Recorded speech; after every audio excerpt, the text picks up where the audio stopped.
Steph and Ryan, welcome to the Pacey Performance Podcast. It's a pleasure to have you both back. I think Ryan, third time? Third time, I think. Steph, second time. No. Steph, you need to come on again after this, just to even with Ryan. For sure, Rob, for sure. We had an in-person conference, so we'll count that. We did. It evens itself out. Thank you for coming on, both of you. I don't know of any bigger power couple in strength and conditioning than you two. I don't know if you do. No, it doesn't exist. Does not exist. The power couple. People, Rob. That was really I know. I'll pick you up. There's no other power couple bigger than you two. So thank you for coming on. Anyone that doesn't know you two guys or wants a bit of a refresh, especially with you, Steph, because things have changed. And this will be the kind of focus of the conversation, the changes that have gone on for both of you over the last year or two. Steph, do you want to go first and give us a bit of a intro to you and let us know what's going to happen over the last even weeks and days? Yeah, so I recently made a move from, I was the Assistant Athletic Director for Sports Performance at the University of Pittsburgh, overseeing 19 sports, sports science and S&C, and now I recently just took my first professional sports job full-time with the Houston Astros, being their major league strength and conditioning coach. Nice. Ryan, jump in. Give us a bit of an update since last time you were on. Yeah, so my current role right now is Director of Reconditioning and Speed Development with the Houston Texans. I've been in this role for this current season. So I kind of transitioned away from primarily strength and conditioning, speed development, where I've been the past couple of years, into where I'm at now, which is more rehab focused and reconditioning. I still have a hand on the S&C team training side of things, mostly around like alternate plans, alternate training for guys that are still in a healthy population, whether it's orthopedic injuries or training load considerations or high mileage guys or things of that nature. But the primary focus is around rehab and reconditioning. Where does that position sit? Is that like a relatively new position, not just at the Texans, but across the US? Is that one that's kind of developing, this bit in between the S&C and the ATs and things like that? Yeah, I think it's a little bit of an emerging space right now that teams are trying to adopt and inside of their models and try to figure out like what the best bridge is between traditional medical rehab spaces and traditional strength and conditioning. And so having personnel that have a little bit of their hand in a little bit of both worlds can provide a bridge kind of between those two, and create a little bit of an easier transition for athletes that are kind of working their way through the rehab continuum. Is that the same at college, Steph? Is that a kind of emerging area? Yeah, I think college, I would say they're still trying to make the push for the sports science front, like still establishing a director of sports science at every P4 school. So I think they're still trying to get those levels right. But even with me making this transition from college to professional sports, a lot of what we do in the college space, we are modeling from the pro space. So it usually happens in the pro space, gets established, proof of concept, shows it's working, and then the college space adapts it. And you're even seeing that right now with like the name, image, and likeness piece of athletes making money now in college, and they're kind of looking towards how do the pro sports organizations set that up, whether it is NBA, NFL, MLB, which even like NFL and MLB look a little bit different from like a salary standpoint and what you're able to do. Give us an insight. I know this is all about the kind of multiple transitions that have gone on. Give us an insight into the process going from Pitt to the Astros. What you learned along the way, just a little package that up, and then we'll jump off from there. Yeah, I would say I'm really making that transition of being like a generalist. And I think throughout your career as a practitioner, you start as like an intern, and you're trying to learn everything, right? Like you're a generalist in and of itself because you know nothing. And then maybe you get like a graduate assistant position, you start to get your own teams, or a full-time assistant position where you start to specialize in a specific sport, whether you're working in just baseball or just football, kind of to our points here on this call. But then you go to being a specialist in like your first full-time role, then you transition to being like a director, assistant AD type role, where I became a generalist overseeing 19 sports, still training one, and now I'm making kind of a jump back to being a specialist and working with professional athletes in baseball. So I think our infrastructure is really interesting for pro ball in a sense of we have like the minor league. So you go from low A to high A to the major league team where I'm at. So I think what's been helpful for me is from a long-term athlete development standpoint, when you have athletes in college, well, you used to for 4 years from freshman to senior year, seeing what that looks like and maybe like figuring out different benchmarks along the way of how they progress from like a non-starter to a starter and things like that. But I think me being in that space in college and now moving to the pros, it's been really interesting just working in baseball in regards to some of the questions I got throughout the process. So like one being, all right, with baseball, like how do you handle like upper extremity, like whether it's arm care or like what movements would you never do in the weight room with a baseball athlete? Those were just a couple that like specifically kind of kept popping up just in the MLB space in particular. But I think, yeah, arm care, KPIs for the sport, how you're going to marry and work with some of the player development pieces as well. So I think, yeah, that's been really refreshing and interesting to see as I've kind of jumped from generalist to specialist over my career back and forth, which I see value, of course, in both. But I'm hoping to bring some new, fresh ideas to baseball in regards to just having a lot of access to a lot of different teams and sports and really just problem solving and finding solutions. So in terms of the arm care piece, because I think this, especially upper body, shoulders and things, obviously Ryan's doing the same thing but in a different sport. But how did you answer that question in terms of arm care and looking after shoulders and things? Yeah, I even like bounced ideas off Ryan, of course, as I was kind of going through the process. But when you're thinking about arm care, and clearly we have, whether it's position players or pitchers, arm care, it's important to have enough range of motion to achieve the position that you put in for your sport. So like when you watch a pitcher, they're hitting extreme ranges of motions as they're pitching, which allows them to generate that velocity when they're throwing. But on the flip side, you have to think about just having enough lat mobility and a scap that moves freely. And clearly Cressy talks a lot about this, and even talking with Ryan too. But just making sure you have those two pieces in place and not making it too fancy or sexy. Because at the end of the day, like you can't have a house without a foundation. So just thinking about having strength and range. And I know people will get sexy with like rotator cuff work and stability work and things like that. So you can probably go down a rabbit hole when it comes to arm care, but just those are some initial thoughts for sure. Nice. What's your thoughts on this, Ryan? Yeah, I mean, I just think from a general rehab and reconditioning perspective, I think in the social media world and in the Instagram space and where people are trying to sell training, do all these different things, like it's very easy to get away from the things that drive performance. And so it's very easy to get lost in some of the like low level exercises or things that don't really move the needle. But in reality, like this is what makes the reconditioning space like so pivotal, is because reconditioning is just good fundamental training. And so as long as you have good fundamental training principles, it's the exact same thing that you're trying to run in all of your rehabs.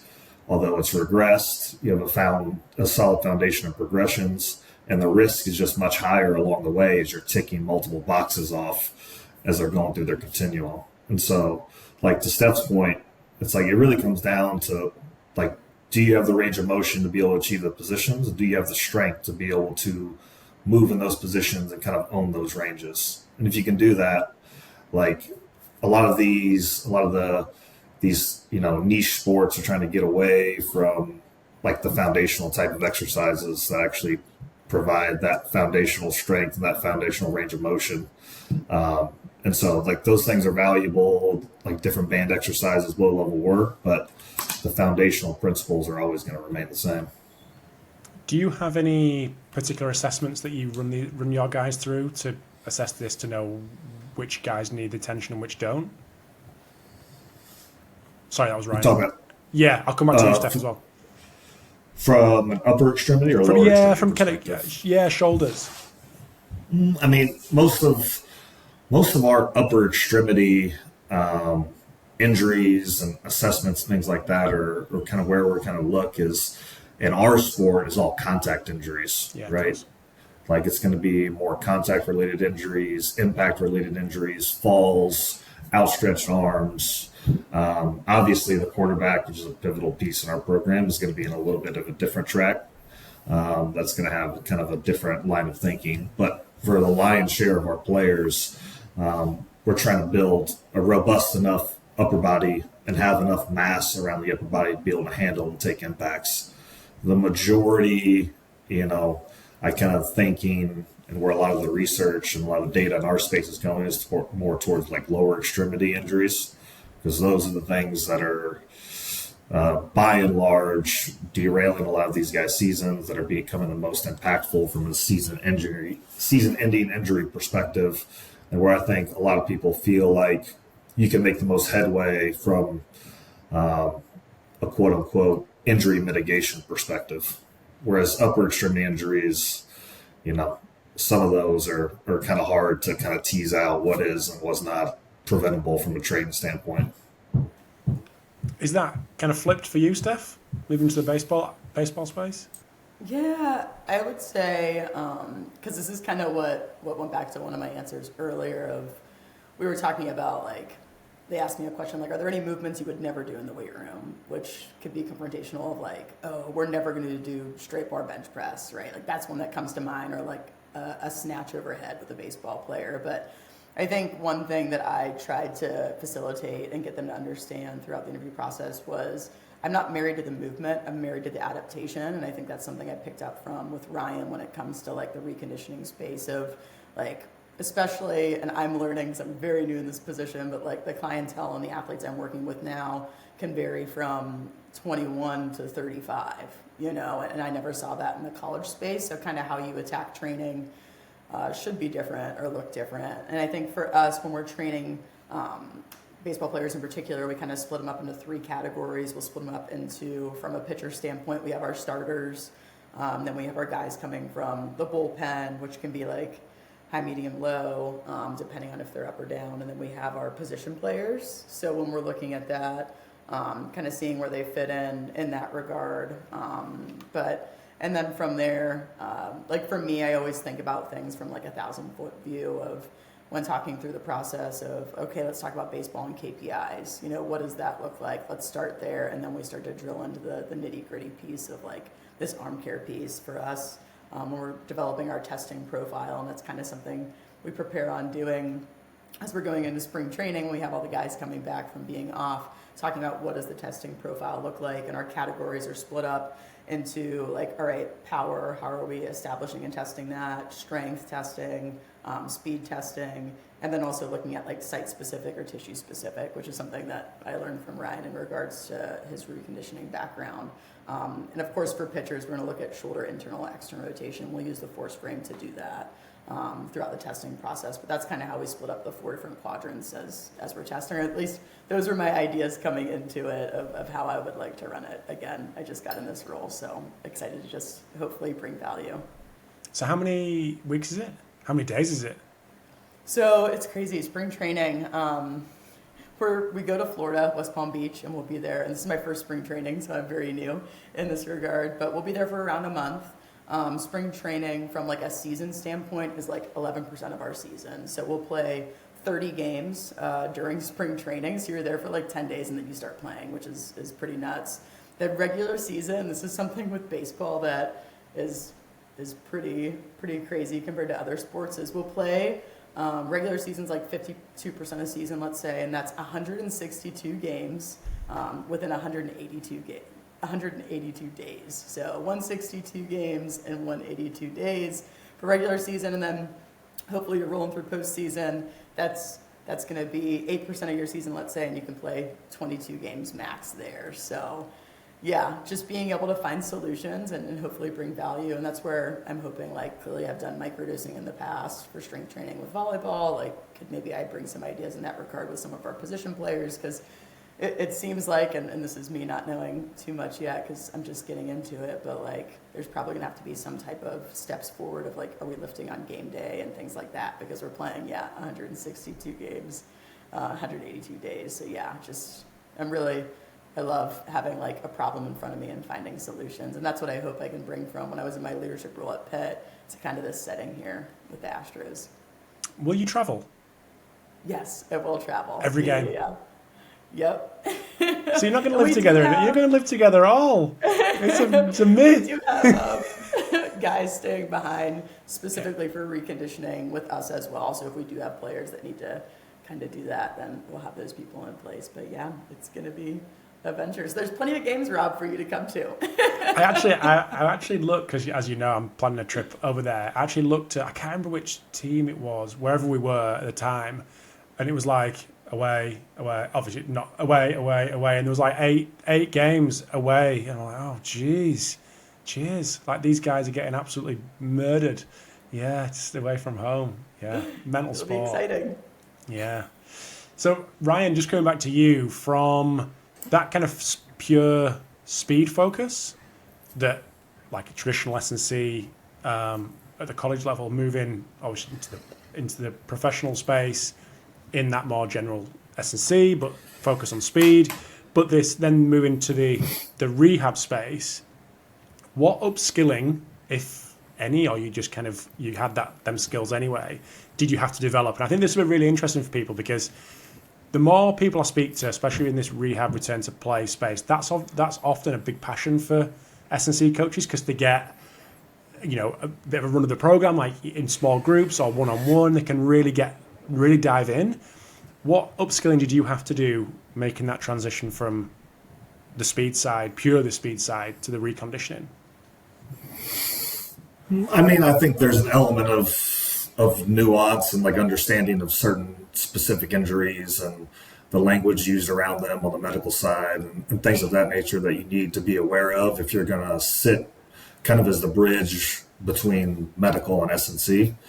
And so just for like reference, like our setup currently is, so I'm over reconditioning and I have an assistant under me, Ethan Gold, who came from the Jaguars. And then we also have a director of rehab and an assistant under him, who are both physical therapists that are aligned more like in the medical space. So it's really a 4-person team that kind of takes the athlete through the entire arc of their rehab continuum. So there's no real handoffs happening outside of those 4 people. And so our 4 people in that room kind of leverage each other's strengths and skill sets. And the physical therapy side can upskill us, like the performance side, on what needs to be done for certain injuries, things like that early on in the process, and vice versa. Like we're talking to them about some of the performance mindset, some of the end stage return to play, reconditioning type of work. And so that setup right there in and of itself kind of allows us to take advantage of everybody's strengths and kind of upskill everybody's weaknesses. But I think from a rehab perspective, it's very easy, like I said before, it's very easy to get away from driving performance, which is why I think a lot of guys get to the end of their return to play or the end of their reconditioning, and they're not fit enough to play, and they're not back to performing better than where they were. 1, because of time, or 2, just because the clinicians or coaches working with them don't have the skills or the confidence to be able to get them back up and over where they were before. And so like I think it's very easy to like limp players back into play, like becoming functional enough to be back, but not really being back to where they need to be to survive the demands of the game. And so we really have a performance driven mindset. And I think that's like one of the most important keys to reconditioning. And like that's why I align so well with like Boo's rehab philosophy, is like how quickly can you return to an element of intensity? It's like, can you return to high intensity actions very quickly? That's going to be step 1, but that's not where it ends. Like you need to be able to be fit enough and robust enough to be able to do those repeatedly over time, because it's hard to tease out what's actually happening in a lot of these injuries. Like, is it a movement problem? Like, is it a movement functionality problem? Is it a strength and rate of force development issue? Or is it a fatigue issue? Like a lot of times it's a lot of these things that are converging all at once. And so to like hedge your risk and cover your bases, you need to make sure that these athletes are, 1, coming back faster, more powerful than what they were before, which is not an easy task, but should be your goal. And 2, are they fit enough to be able to withstand the demands of practice? Because just being able to tolerate the volume of practice load and game load is a huge task in and of itself. And so that's the trick with rehab and reconditioning. It's like, can you get them back to where they were?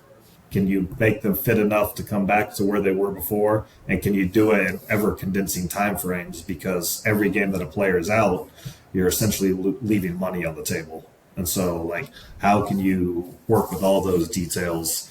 That's what makes, I think, pro sport, NFL, just so tricky in and of itself, because there's so few games and everyone matters. In terms of benchmarking to allow you to give the thumbs up for someone to return to a game, for example, is there something standardized across the board that you have that allows you to do that, makes your decision easy?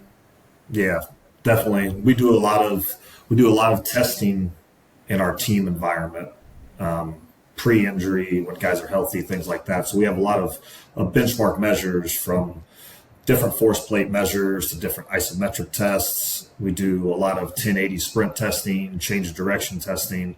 So we have a lot of good, sound data from a pre-injury perspective to where we want to get these guys back to. And so, like, that's goal number one for us, is like, from a lower extremity injury standpoint, we'll just stay there because that's the lion's share of the injuries that are kind of happening right now. Are our guys performing at the level or PRing to the level to where they were before? So we're using those benchmark measures, whether it's, a 10.5 RSI or a drop jump, or, Alex Natera type ISOs where we're doing hip isometrics or ankle isometrics. We're using all of those testing measures early on in our rehab process. And then we're also using our 1080 measures as well. So 1080, we're using kinematics from, a Speedworks Solutions and a View Motion perspective. So we're trying to track all of these different measures from an output standpoint. But like I said, that's just the first half of it. Then comes the reconditioning perspective of volume tolerance and intensities over time. So it's like, can you tolerate back-to-back days of high intensity work? Can you tolerate back-to-back days of position work? And we have volume. We have bands and measures around all of the metrics that we have, from high intensity accelerations, moderate accelerations, high intensity and moderate decelerations, high speed running, player load, those types of metrics. We're using all of our pre-injury data to say, can they achieve a super maximal week? Can we overshoot those measures in a controlled setting in a rehab environment before we put them back in the team environment? And I guess there's, on top of all that, there's pressure because of the caliber of player that you work, the caliber of athlete that you're working with. There's games coming thick and fast. Like you say, there's not many games, so you've got to get them fit for as many games as possible, like it's money on the table, left on the table. Yeah, it's a tricky one, because I think just by and large in professional sports, or even collegiate sports for that matter, you have a lot of different, everyone wants what's best for the team and the player, but there's slightly different motivations behind what's driving some of these timelines, right? So the player wants to get back on the field as fast as possible because they don't want to lose playing time or money, or they want to help the team. Other people inside the building want the player back from a roster management perspective. It's can we add a piece of a player? How long are they going to be down? There's the team perspective to contend with. So I think at the end of the day, the only thing that you can do from a reconditioning standpoint is put the player first. And as long as you're doing what's best for the player only, then you have the right motivations in mind, because you can't let any outside motivation or noise from the media, or even from the player and the agent themselves, to drive you trying to cut time off rehabs. If you can condense the rehab and get them back to a place where they're high function, high performing, it's a great rehab.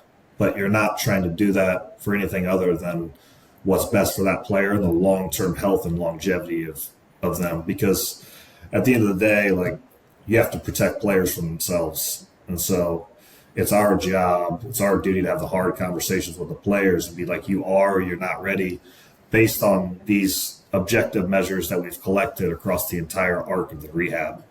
Whether it's, like I said, the 1080, the kinematics, the force plate, the GPS metrics, we're using all of these measures to kind of educate the athlete and coaches and management as much as possible to kind of where we're at timeline wise.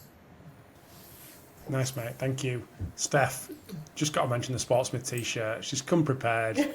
She's come Rob, when are you prepared. gonna start selling these online in those sweatshirts? The back end of the website is ready to go. We just need to get it sorted so people can start.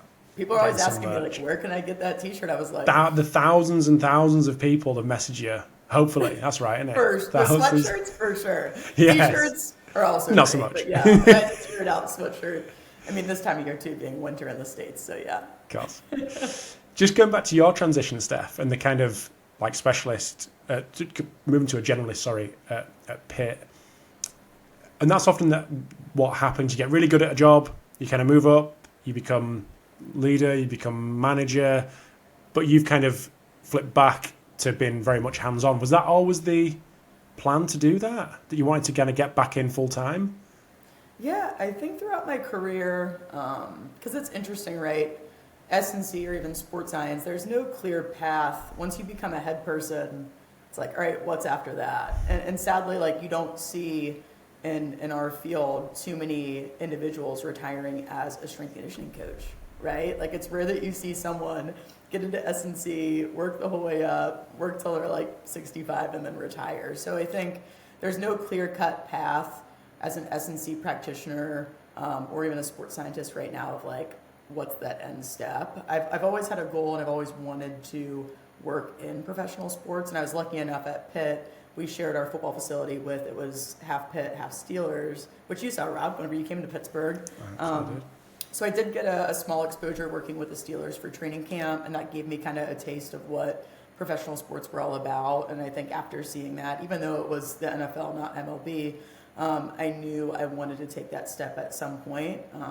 So I think me working with some of the best athletes in the world, has always been something I wanted to kind of step into and work in. And when I took the position at Pitt, super grateful for that opportunity. I'm from Pittsburgh too, so that was very cool to go back home. But it allowed me to see, because I was in an assistant athletic director role. So it's like, all right, I went from significantly spending a lot of time on the floor coaching to sitting in a ton more meetings, problem solving, meeting with coaches. So it was just a different seat at the table in regards to my professional career. But as I'm still a little bit younger, right, in my 30s, I wanted to get back on the floor. I love coaching. Like, that's why I got into it. So I think there was no better time to make this step, to work in professional sports and have this opportunity. I'm super grateful for Adam Decker with the Astros, and then also Wesson as well. He's our head strength coach. He's from the Dominican Republic, and they've been, like, Wesson's career is really, really inspiring because he's been with the Astros, kind of worked from the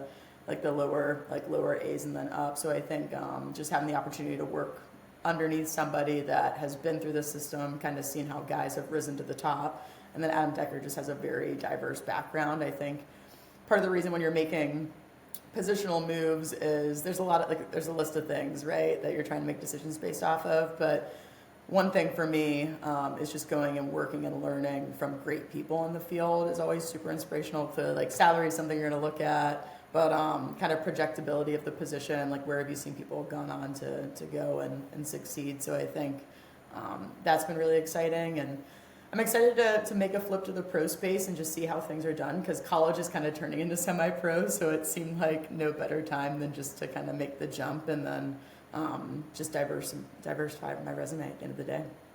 Nice. Because of the position that you'd got yourself in at Pitt, and same with Ryan as well, and I'll get your take on this in a sec, Ryan, you're obviously assessing whether the organisation is a fit for you, not just as well as the organisation looking to you to see if the right fit, because you're navigating lots of things, life, family, all that kind of stuff. But what were your kind of top things that you wanted from an organisation to make sure they were right for you? Yeah. I mean, I always look at things probably reversed of like, what can I bring to them? And I think like me interviewing for this position was very unique because I was like, all right, what can I bring to a male professional sport? Me kind of being like, I can't hide from being a woman, right? Like I am a woman. Like what can I bring to this professional sport? And at the end of the day, like how can I bring value? Like how can I help the team win? It's not about my gender. It's about how can I help the team win and how can I consistently like bring the best version of myself every day, which always goes back to like, how can we win? So being consistent for the player, bringing value is kind of what it comes down to for me showing up to the position. But when I was looking at just the role in particular, you want to look at the organization and past success, which the Astros have won a World Series in 2022 and 2017. So they've shown that they have the ability to be extremely successful on the world stage. And then also just forward-thinking individuals was a second one, right? Just like knowing Adam Decker and having conversations with him throughout the process and just talking to other individuals that worked within the Astros. I had an intern work. She was down in the DR in Florida and she had nothing but great things to say. So I think just doing your homework and research on the organization and on the people that are a part of it is just really, really huge. And that's what really allowed me to make that transition. And then clearly it was a personal and professional great balance because Ryan's in Houston as well, so I was like, man, I can't pass up on that opportunity. So I think as people are weighing out all these different options, those are some of the ones that kind of rose to the top for me. Nice. Ryan, what do you think, carrying on this kind of theme of transitions? How do you know the Texans was right for you? What assessment did you do on them as well as them doing it on you? Yeah, I mean, obviously, like being in the NFL has been a massive goal of mine. And so initially it was like, I just want to do whatever it takes to kind of break through into the NFL just because it's so competitive and so challenging. And everybody wants to be in the NFL. And, you kind of just love saying, like, I'm just going to jump into the job and hopefully it works out for the best, right? Luckily, like, the way I got connected with the job through, Mike Eubanks and Matt Van Dyke, like, two people I have a lot of respect for that have, like, really treated me right since I've been here. In this situation, like this environment, this team, this organization has probably been more than I could have expected, like exceeded my expectations. And like this isn't just it's not just a sales pitch for the Houston Texans. Like, I'm sold. I love that hoodie. I'm sold. I know, right? But no, I mean, this organization really puts a premium on performance and the performance staff itself. Like our GM is super supportive of us. Like we have a great head coach. We have more resources than probably any other team in the NFL, like just based on just talking around and kind of knowing what other teams have and don't have. Like we're extremely blessed to like have what we have here from a staffing standpoint. We have multiple sports scientists, multiple nutritionists. We have a full reconditioning staff, which a lot of teams don't have. We have tons of strength coaches, tons of support. Like we're very, very blessed. Like we have a very like continuing education, like pushing learning type of mindset within our organization. Like we have all the resources that we could want to kind of do the things that we need to do. So like we're very supported from that standpoint. And I think that fosters an environment that kind of allows you to take advantage of times when you have a lot of talented players. And so like the first year I got here, we won 3 games, which was not the greatest experience ever, but it's had an evolution over time. And, we hired our new head coach who just absolutely turned the trajectory of our team around. Now we've made back-to-back playoffs and, it's like I said, it's due to a lot of different factors. Like one, we have very talented coaching and players, but 2, like we have a ton of resources dedicated to performance, which are there to provide support to our players to kind of help them be the best versions of themselves. So, when you're at Liberty, did you have any assistants? I mean, we had 5 strength and conditioning coaches on staff there at Liberty.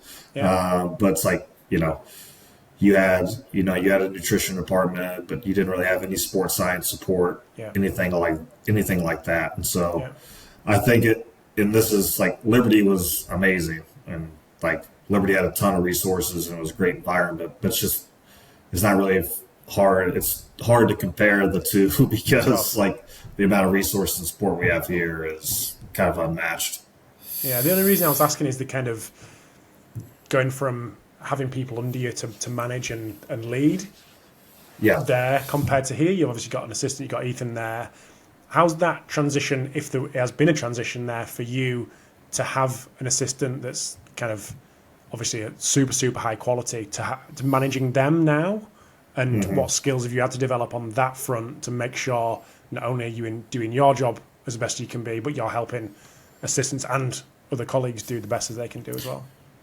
No, I think it's important because it's obviously Ethan, he's my assistant, but we've also got a team of, some physical therapists in there as well that are kind of we're all relying on each other, right? So it gets you out of the mind frame and out of the zone of like, I need to attack the training for the players and be hyper focused on what they're doing. You still need to do that, obviously, but now you have to pour into your assistant. You have to pour into everybody else in the room because like that time spent, although you can easily kick it to the side, like is extremely valuable because like that's the reason those people are there. That's the reason people come work for certain people. It's like you need to pour into those people to upskill them because that just makes everyone else better.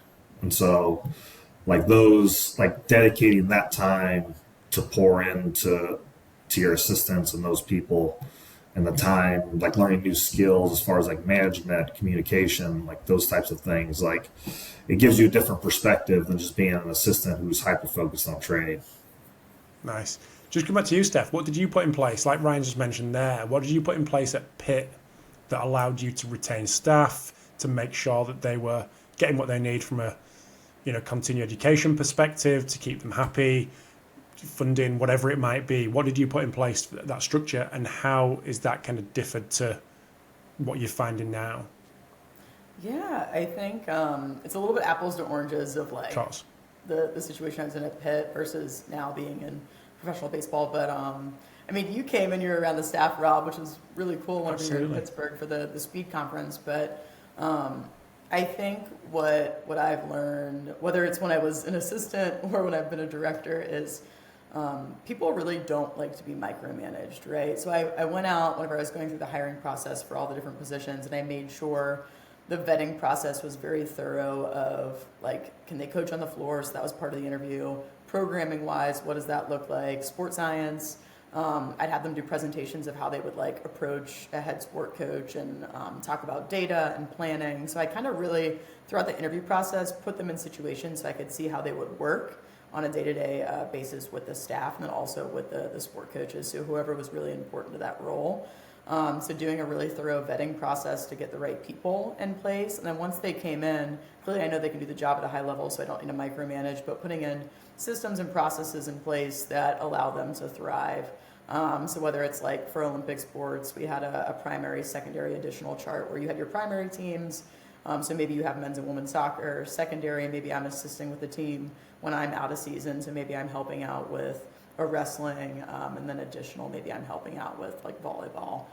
So making sure that the staff's integrated in that regard and everyone's helping everybody. But then also the seat that I was in, I could advocate for things like Sportsman's Premium for continuing education or going to specific conferences for that sport, whether it's Dave Tenney's conference for soccer down in Florida most recently. So I think me being in that seat at the table, it's like, hey, we have really high expectations from the sport coaches, but also we need to make sure we're investing to make sure our practitioners are staying up to date with the most recent practices and things like that. So I think I had the ability to go in and just advocate for the staff, and me personally too, because I saw a lot of value. I was still training a team when I was at Pitt. I had a seat at the table, but now transitioning to professional sports, it's really just, and I've actually been reading a book that Adam Petway recommended.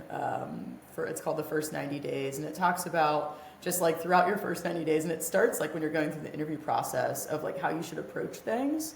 So like asking the right questions throughout the interview process, what does that look like? As you get into the position, making sure you're building relationships, whether it's like kind of on the same tier as you, above, below, why that's important. But I think for me personally, it's been about really asking the right questions, being a sponge, and figuring out where I can value add within the staff. So I think a lot of people may come into a new role and be like, how can I have a heavy impact right away?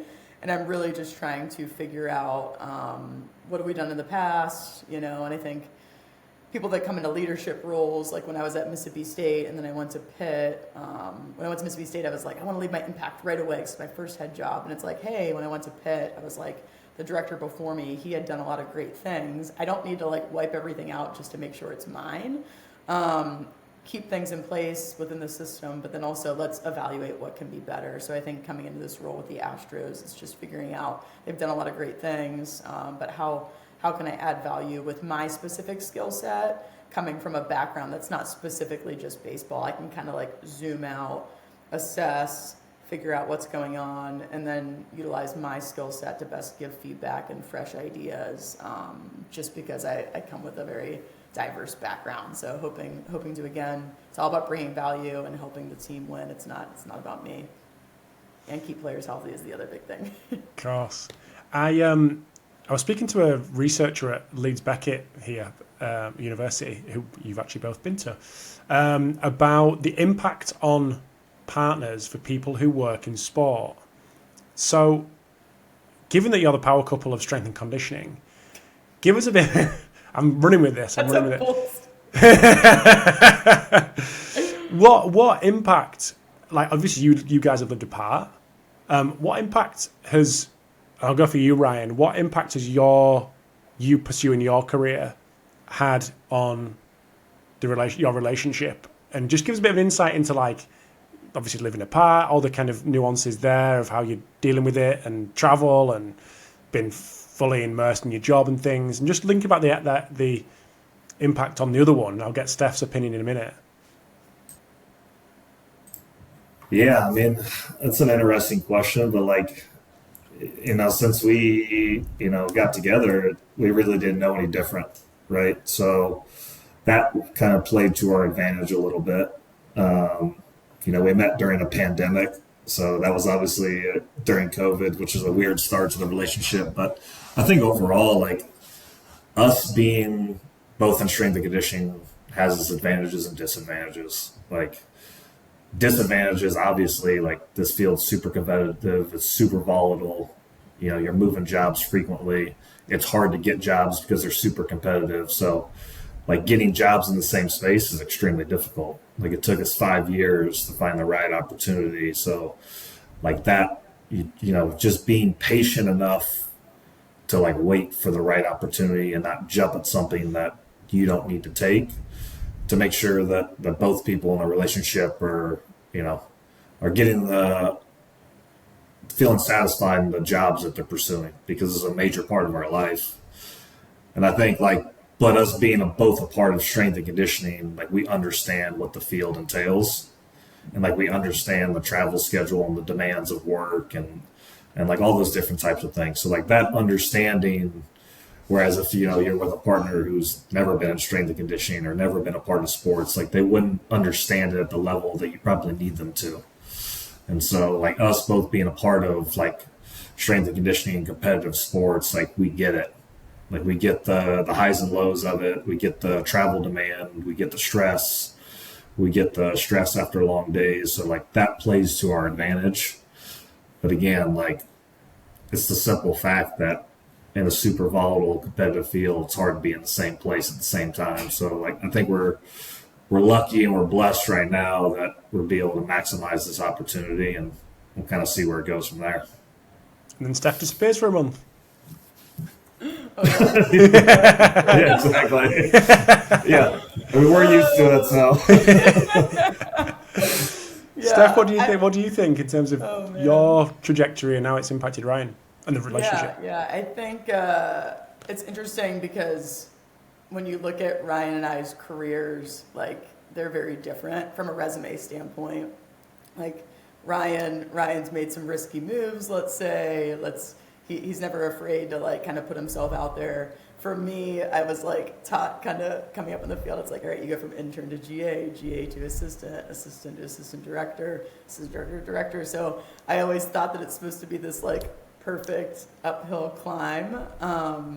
And I think he's taught me to kind of get uncomfortable, get comfortable being uncomfortable, making this move to pro sports. Clearly I have my mentors, but like we always kind of approach our relationship. To Ryan's point, we both work in strength and conditioning and sports. Like we approach our relationship like as a team, So like the moves that we're making professionally, personally, education wise, like we're always approaching it as a team. And like maybe through sports science, you're doing program auditing, like we're doing relationship auditing. Like how can we be better for each other? So I think if you approach your relationship, you're both working in sports, like you're working in a team environment, we're a team environment. I selfishly enjoy picking Ryan's brain on speed development and some of the reconditioning stuff and things like that. So I think to Ryan's point, when we come home, we're able to kind of like turn it on or turn it off in regards of like, let's talk about programming, let's talk about like kind of what you went through today, like can you help me think about this? And me making this jump to pro sports, like he's been in it clearly in a different league, but being able to utilize his expertise and pick his brain. But yeah, we just approach it as a team at the end of the day. Nice. All the stuff that, like for example, we did with the conference at Pitt, like I remember when we were going through this, saying to you, I understand you've got another job. This is not part of your job. And maybe it was, maybe it wasn't, but I didn't see that it was. This is all an extra. But do you think all that stuff that you did from the outside, certainly from my perspective, was you being super, super proactive because you wanted to do it and kind of Pitt was helping you do that alongside your, normal roles and responsibilities. But do you think that has helped you make this transition and be a bit more, I suppose, out there because of the stuff you did at Pitt? Do you think that's helped? Yeah, I think I love taking on new challenges. I was taught as you're coming up in the field, like if you're in a position and you feel like you've hit this stagnant point where you're not learning or growing or being challenged, like it's time to make a move. So I think as I've kind of gone throughout my career, and that was one thing that I'm super grateful at Pitt, that like I had a boss, Chris Hoppy, that was super supportive of me, like putting on events, like the Sportsmith event. So I was grateful for him and a guy named Evan Thatcher from the academic side. But I'm always trying to continue to learn and grow and push myself. And that event, Rob, as you know, as you're traveling, like you came all the way from the UK to put on an event in the States. Like, wow, what a big move. But I think it just came from a place of I know my staff. I hired people around me at that time that all valued continuing education. So it aligned with kind of our staff core values already. And I wanted to challenge myself. And I love bringing, and I've always, since I was an intern, loved going to conferences to learn and grow, And so I think I just saw it as an investment, clearly, in myself, in the staff, bringing in some of the best professionals. And there was like, I'm sure, Rob, you had an aha moment. We're standing there and all these people came to this event and like sold out. And we were able to just get a lot of great minds, not only like on stage, because Ryan's one of the speakers, but like a lot of people on stage that were fantastic, but just like the level of practitioner just in the room was also extremely valuable, insightful, and impressive. So I think I'm always trying to challenge myself, and push the envelope, and I love surrounding myself with people like that. So Rob, you're one of those people, and grateful you wanted to come to Pittsburgh. That moment where real humans start to arrive is wild. It's just a number on a page or a name on a list, and then all of a sudden humans, you're like, oh shit, this is actually happening here. Yeah, okay, nice. Obviously Houston's the place to be right now, so don't think it's stopping at Pitt now you've left. It's traveling to Houston. Let's go. We're right in the middle of the US. People can come from either coast. We gotta make this happen. Exactly. Come all the way back around to mine and Ryan's conversation after Leeds. But I'm going to let you two go so you can actually see each other and not be in different parts of the apartment block. So I'm going to let you go. But Steph, where's the best place for people to get to know more about you, social media wise? Yeah, if you want to email me, it's sgrubbs@astros.com. That's an easy way to just get in contact with me. Socials, it's at Coach Steph Mock. For my Twitter and my Instagram, if you guys direct message me, I'll get back to you as soon as I can. So that's super easy. Ryan? Yeah, I mean, social media stuff is at Coach R Grubbs. Email, first and last name. So Ryan.Grubbs@HoustonTexans.com. Either one works. Like in season, it's a little bit tough. We kind of go under a little bit, kind of disappear, but unfortunately, we just ended our season, so be a little more available and active as far as replying to messages and things like that. So nice. Perfect. Well, thank you very much for both coming on, and a special mention to Steph for that Sportsmith t-shirt. Oh my gosh, go get your sweatshirt on the link. Drop that link, Rob. People want that. Give the people what they want. I'm hoping for a coffee mug next. So yes, it's essential. I need some diversify the merch. Diversify the merch. But no, I'm going to let you go. Have a good rest of the day. Appreciate it as always, and we'll obviously keep in touch. Thanks, Rob. Appreciate it, Rob. See you later.